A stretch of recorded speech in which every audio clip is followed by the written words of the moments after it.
এই হলো deadline communications private limited. আপনারা দেখছেন এক্সপ্রেস নিউজ, খবর নেয়, খবর দেয়।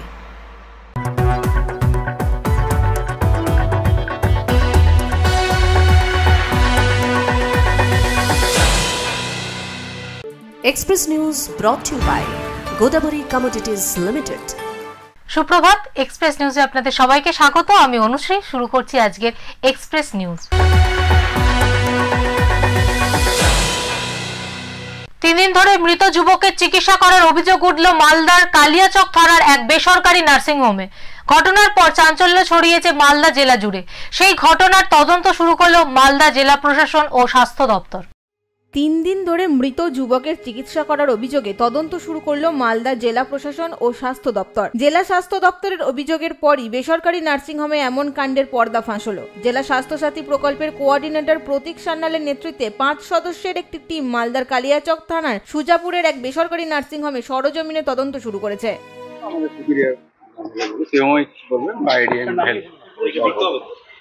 আমরা রিপোর্ট দেবো, হ্যাঁ, আমরা রিপোর্ট দেবো, হ্যাঁ, ওখানে যা যা আমাদের অবজারভেশন আমরা স্যারদের কাছে রিপোর্ট দেবো, ওনারাই বলবেন, আমরা কিছু বলবো।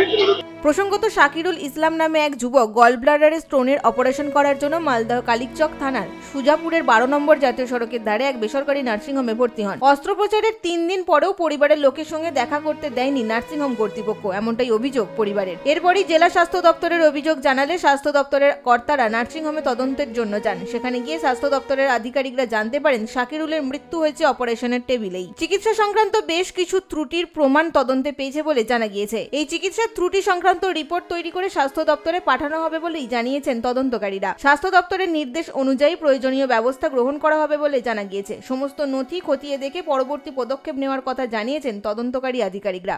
Bureau report, express news.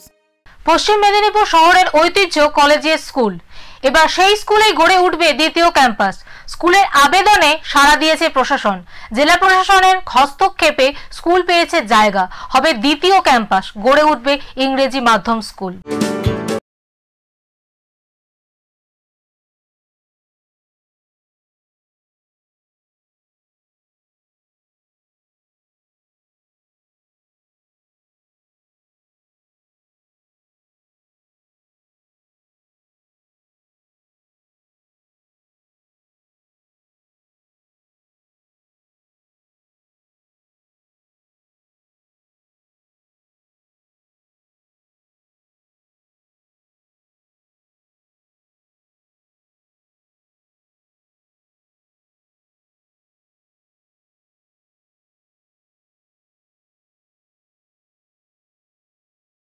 দীর্ঘদিনের প্রায় 150 বছরের উপরে স্কুল, ওই স্কুলের জন্য যে জমি দান করেছেন মেদিনীপুরের ডিস্ট্রিক্ট ম্যাজিস্ট্রেটের মারফত, এই জন্য আমরা খুবই গর্বিত এবং আমরা আনন্দিত।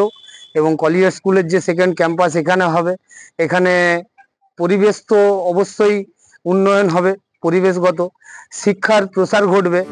চলতি মাসেই মেদিনীপুর কলেজিয়েট স্কুলের হাতে পাকাপাকিভাবে এই জায়গা তুলে দেওয়া হয় জেলা প্রশাসনের তরফ থেকে। বিদ্যালয় সূত্রে খবর, দ্বিতীয় ক্যাম্পাস গড়ে তোলার জন্য রাজ্য সরকারের কাছে জায়গা চেয়ে আবেদন জানিয়েছিল স্কুল কর্তৃপক্ষ। এখনো কিছু ওগুলো পাইনি, জমিটা জাস্ট আমাদের হস্তান্তরিত করা হয়েছে। আর এরপরে আমি সরকারকে জানাবো আমরা কি কি করতে চাই, এবং সেই মতো আশা করি নিশ্চয়ই সরকারের তরফ থেকে আমরা সাড়া পাবো। কাজ আমরা আপাতত প্রাচীরটা দিয়েছি, এবার এখানে তো প্রচুর কাজের চাপ না, আমরা ঠিকমতো করবো, সবই ভাবনায় আছে, একটু সময় দিতে হবে। আর স্টুডেন্টদের অনেকগুলো স্কোপ আমাদেরকে খুলে দিতে হবে ভবিষ্যতের জন্য, ওই জন্য মেনলি আরো একটা আমাদের ক্যাম্পাস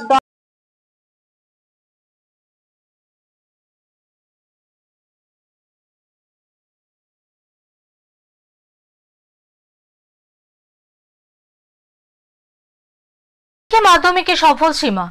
খান্ডারিডাঙ্গার আদিবাসী সম্প্রদায়ের এক অতি দরিদ্র পরিবারের মেয়ে সীমা অনেক লড়াই করে পড়াশোনা চালিয়ে যায়। হার না মানা সেই সীমার গল্পই তুলে ধরবো আপনাদের সামনে। সীমা মান্ডি মানকর উচ্চ বিদ্যালয়ের ছাত্রী। সীমার বাবা বুদ্ধি মান্ডি ও মা লক্ষ্মী মান্ডি পেশায় দিনমজুর। 4 বোনের মধ্যে সীমা মেজো। সীমার বোনও মানকর উচ্চ বিদ্যালয়ের 9ম শ্রেণীর ছাত্রী। সীমা শারীরিকভাবে অসুস্থ হওয়ায় বোনের সাইকেলে চেপে স্কুলে যায়। সীমার অদম্য ইচ্ছা শক্তি দেখে পাশে দাঁড়িয়েছেন তার স্কুলের শিক্ষক শিক্ষিকারাও। সীমার একটাই স্বপ্ন, আরও উচ্চ শিক্ষায় শিক্ষিত হয়ে নিজের পায়ে দাঁড়াতে। কিন্তু অভাবের সংসারে বাধা হয়ে দাঁড়িয়েছে অর্থ।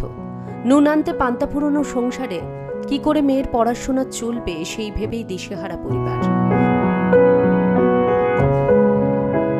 পরিবারের আবেদন, সরকার যদি পাশে থাকে তাহলে আরো অনেক দূর পড়াশোনা চালিয়ে নিয়ে যেতে পারে সীমা। ভর্তি ছিল,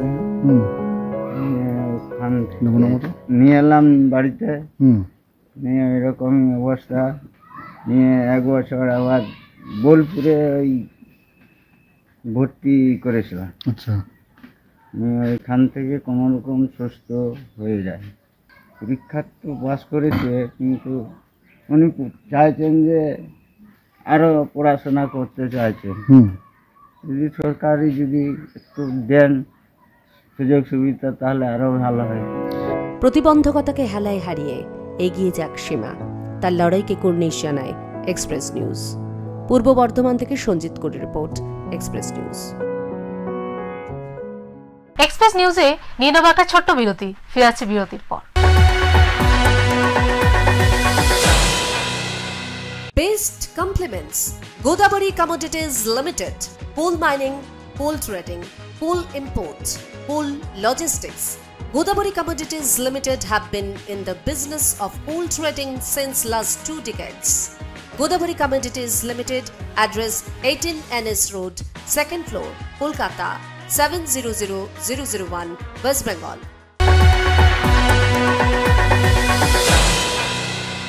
ফিরে এলাম বিরতির পর, আপনারা দেখছেন এক্সপ্রেস নিউজ। গ্রামেগঞ্জে আর হবে না জঞ্জাল। হুগলি জেলা পরিষদের অভিনব উদ্যোগে হুগলির পান্ডুয়ার রানাগড়ে ঘরে ঘরে বর্জ্য সংগ্রহ প্রকল্প। হুগলি জেলাকে প্লাস্টিক মুক্ত ও পরিচ্ছন্ন করে তোলার লক্ষ্যে এক নতুন অধ্যায়ের সূচনা হলো হুগলি জেলা প্রশাসনের উদ্যোগে। পান্ডুয়ার শিমলাগড় পঞ্চায়েতের রানাগড় এলাকা থেকে শুরু হলো বাড়ি বাড়ি বজ্র সংগ্রহ প্রকল্প। এই প্রকল্পের মাধ্যমে গ্রামীণ এলাকাগুলিতে পরিবেশ সচেতনতা বাড়ানো, প্লাস্টিক বর্জ্য হ্রাস এবং জৈব সার ব্যবস্থার পুনঃপ্রবর্তনের লক্ষ্য নির্ধারণ করা হয়েছে। আপনারা জানেন আমাদের গ্রামে গ্রামে আমাদের SBM এর স্বচ্ছতা নিয়ে, গ্রামের যেটা পরিষ্কার পরিচ্ছন্ন নিয়ে, আমাদের পরিষ্কার জল নিয়ে, প্লাস্টিক বর্জনটা নিয়ে, আর SWM প্রজেক্টটা যেটা আমাদের রয়েছে সলিড ওয়েস্ট ম্যানেজমেন্টটা, সেটাকে নিয়ে প্রত্যেকটা জায়গাতে অ্যাওয়ারনেসের র্যালি চলছে। এই বিশেষ প্রকল্পের উদ্বোধন হয় শিমলাগড় পঞ্চায়েতের রানাগড় থেকে। এলাকার বাসিন্দাদের একত্রিত করে এক বিশেষ পদযাত্রার মাধ্যমে প্রকল্পের সূচনা হয়। উদ্বোধনী অনুষ্ঠানে উপস্থিত ছিলেন হুগলি জেলার জেলাশাসক মুক্তা আর্য, জেলা পরিষদের সভাধিপতি সহ জেলা প্রশাসনের একাধিক উচ্চপদস্থ আধিকারিকরা। তাদের উপস্থিতিতে প্রকল্পের সূচনা অনুষ্ঠান অত্যন্ত সফল হয়। 2টো বালতি দেওয়া হবে, একটা নীল একটা সবুজ, যেগুলো আপনারা বাজার থেকে যেগুলো নিয়ে আসবেন কিনে রান্না করার জন্য। যেগুলো পচনশীল সেগুলো আপনি নীল বালতি সবুজ বালতিতে রাখুন, যেগুলো পচনশীল নয় প্লাস আপনারা সেটা নীল বালতিতে রাখুন। এবং আমাদের ইকারগুলো যখন যাবে সেখানে তো নীল সবুজ মার্কা করা আছে, সেই নীল সবুজের যেটা নীল আছে সেখানে নীলের বালতিটা ফেলবেন, যেখানে সবুজ সেখানে সবুজের বালতিটা ফেলবেন। জানা গিয়েছে গাড়ির মাধ্যমে বাড়িতে বাড়িতে গিয়ে নোংরা ও বজ্র সংগ্রহ করার কাজ শুরু হবে। এখনো পর্যন্ত পুরসভা এলাকাগুলিতে এই ধরনের পরিষেবা চালু থাকলেও গ্রামীণ এলাকায় এবার এমন একটি পরিবেশ বান্ধব পরিষেবা চালু করা হলো তা জেলা পরিষদের তত্ত্বাবধানে। Bureau report, express news. প্রচন্ড দাবদাহ ও বিক্ষিপ্ত কালবৈশাখী ঝড়ের কারণে ক্ষতির মুখে পুরুলিয়ার তরমুজ চাষিরা। সকালে তীব্র রোদ্দুর ও বিকেলে কালবৈশাখীর জেরে বিঘার পর বিঘা জমিতে নষ্ট হচ্ছে তরমুজ।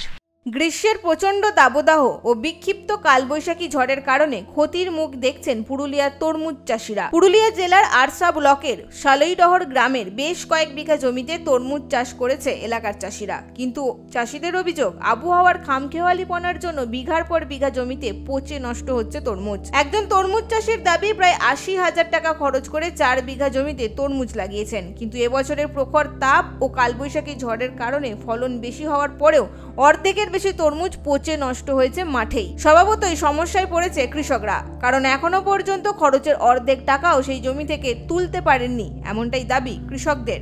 আনুমানিক কত খরচ? অনুমানিক আমাদের মোটামুটি 80,000 কিছু পায়রাতে খুঁজছে, লেবারে পানি দিয়ে এই বিছিয়ে আর সকলে সবার তো হয়ে গেছে। সরকার তো কোনো দিছেও না, সরকার একটু দেখতো জায়গা গেলে আসে কিভাবে কি হয়েছে না হয়েছে, যে কত চাষির ক্ষতি হচ্ছে। তবে এলাকার চাষিদের অভিযোগ, দীর্ঘ বছর ধরে আরশাল ব্লকের কৃষকরা তরমুজ চাষের সঙ্গে যুক্ত থাকলেও তারা এই চাষের জন্য কোনো সরকারি অনুদান বা ঋণ পান না। এই পরিস্থিতিতে সরকারের কাছে সাহায্যের আর্জি জানিয়েছে তরমুজ চাষিরা। এখন দেখার তাদের দাবি মেনে সরকারের তরফ থেকে কোনো ব্যবস্থা গ্রহণ করা হয় কিনা। পুরুলিয়া থেকে ভরত মাহাতোর রিপোর্ট, এক্সপ্রেস নিউজ। বাংলার বাড়ি প্রকল্পের প্রথম কিস্তির টাকা পেয়ে বক্সা টাইগারের রিজার্ভে জয়ন্তী বন গ্রামে অবশেষে মাথা তুলেছে গরিব বনবস্তিবাসীদের পাকা বাড়ি। বনের মধ্যে বাস, নানান সমস্যা 12 মাস, এই কথাকে মিথ্যে করে কার্যত সমস্ত সমস্যা কাটিয়ে বক্সায় মাথা তুলছে 68টি পাকা বাড়ি সৌজন্যে বাংলার বাড়ি প্রকল্প, যার ফলে আরো সুন্দর হবে বক্সার জয়ন্তী বনগ্রাম। ভাঙাচোরা বাড়িঘরের ছবি বদলে যাচ্ছে জয়ন্তীতে। মাথার উপর ছাদ পাচ্ছে একই গ্রামের 68টি পরিবার। এবার অপেক্ষা দ্বিতীয় কিস্তির টাকা, তার জন্য অধীর আগ্রহে অপেক্ষা করছে জয়ন্তী জনপদের 68টি পরিবার। উল্লেখ্য, বক্সা টাইগার রিজার্ভের ভিতরে থাকা জয়ন্তী গ্রামকে সরিয়ে বক্সা টাইগার রিজার্ভের বাইরে আনার পরিকল্পনা ছিল। এর আগে ভুটিয়া বস্তি ও গাঙ্গুটিয়া বনবস্তিকে বাইরে বের করে আনা হয়েছে। সেক্ষেত্রে ওই দুই বনবস্তির প্রত্যেক পরিবার পিছু 15 লক্ষ টাকা করে ক্ষতিপূরণ দিয়েছে রাজ্য সরকার। একইভাবে জয়ন্তীকেও বনের বাইরে নিয়ে আসার পরিকল্পনা ছিল, কিন্তু এরই মাঝে বাংলার আবাস যোজনা প্রকল্পের আওতায় আনা হয়েছে জয়ন্তীর বনে বাস করা 68টি পরিবারকে। তাদের হাতে তুলে দেওয়া হয়েছে ঘর তৈরি করার জন্য প্রথম কিস্তির টাকা। তারপরে এটা আবার তৈরি করা অর্ডার পেলাম। মানে এখন ঘর তুললেন? হ্যাঁ, ঘর তুলছি, কাজ চলছে, এখনো তো পুরো হয়নি। কত টাকা পেয়েছেন? 60,000 পেয়েছি। আবার 60,000 পাবেন? আশা রাখছি, না তো করবো, বাকি কাজটা করবো কি করে। এখন দেখা গেল যে আমরা 2-4 মাস আটকে ছিলাম, তারপরে আমাদের রিলোকেশন হলো না, তারপরে জয়ন্তীতেই আমরা বাড়ি করলাম, নিজস্ব জায়গা বাড়ি করলাম। বাড়ি করার পরে এখন পাকার বাড়ি বানাইলাম। আমরা জীবনে হয়তো পাকার বাড়ি বানাতে পারতাম না, কাঠের বাড়ি বানাচ্ছিলাম এতদিন, এখন পাকার বাড়ি বানাই, আমরা অনেক খুশি। কিন্তু জয়ন্তী গ্রামকে সরিয়ে নিয়ে যেতে হলে আবার নতুন ঘর ভেঙে নিয়ে যেতে হবে। এই দোলাচালে টাকা পাওয়ার পরেও ঘর তৈরির কাজ বন্ধ ছিল দীর্ঘদিন। অবশেষে সেই অনুমতি মেলায় ঘর বানিয়ে ফেলছেন জয়ন্তীর বাসিন্দারা। ঘর তৈরি করতে পেরে তারা সকলেই খুশি। আলিপুরদুয়ার থেকে সুমিত কার্জির report, express news. Express news আজকের মতো এই পর্যন্তই। চোখ রাখুন এক্সপ্রেস নিউজের পর্দায়। এক্সপ্রেস নিউজ, খবর নেয়, খবর দেয়।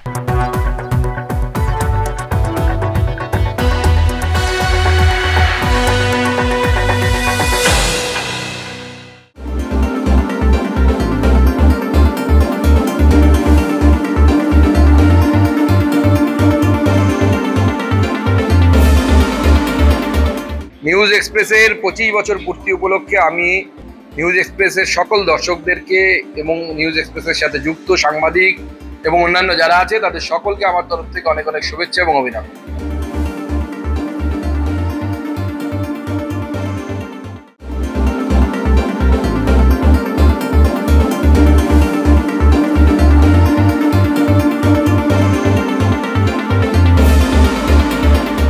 আনন্দের বিষয়, কারণ এই এক্সপ্রেস নিউজ দুর্গাপুর যে সমস্যাগুলো সেগুলো যেভাবে তুলে ধরার চেষ্টা করেছে এক্সপ্রেস নিউজ, এটার জন্যে অশেষ অশেষ ধন্যবাদ আমার তরফ থেকে।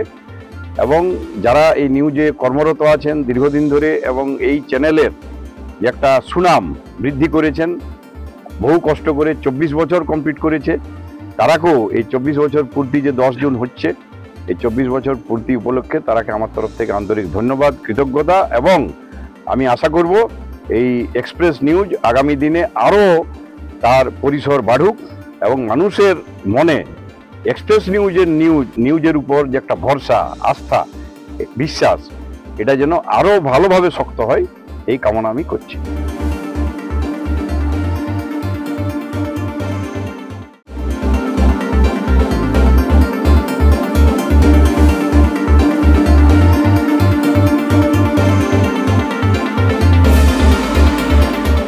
আপনাদের এক্সপ্রেস নিউজ আমাদের 24 বছর অতিক্রান্ত করে 25 বছরের পথে পা বাড়িয়েছে। আমরা শুভেচ্ছা জানাই। যেভাবে সমাজের একেবারে ভিতর থেকে আপনারা খবর সংগ্রহ করছেন এবং প্রকৃত সত্য উদ্ঘাটিত করেন, সেই জন্য এক্সপ্রেস নিউজের যে সমস্ত কর্মী বন্ধুরা যুক্ত রয়েছে তাদের প্রত্যেককে বাঁকুড়াবাসীর পক্ষ থেকে আমরা শুভেচ্ছা জানাই। আপনারা আরও উত্তরোত্তর আপনাদের সাংগঠনিকভাবে এই সংবাদ সংস্থা অনেক পথ এগিয়ে চলুক, এইটুকু ঈশ্বরের কাছে প্রার্থনা করি।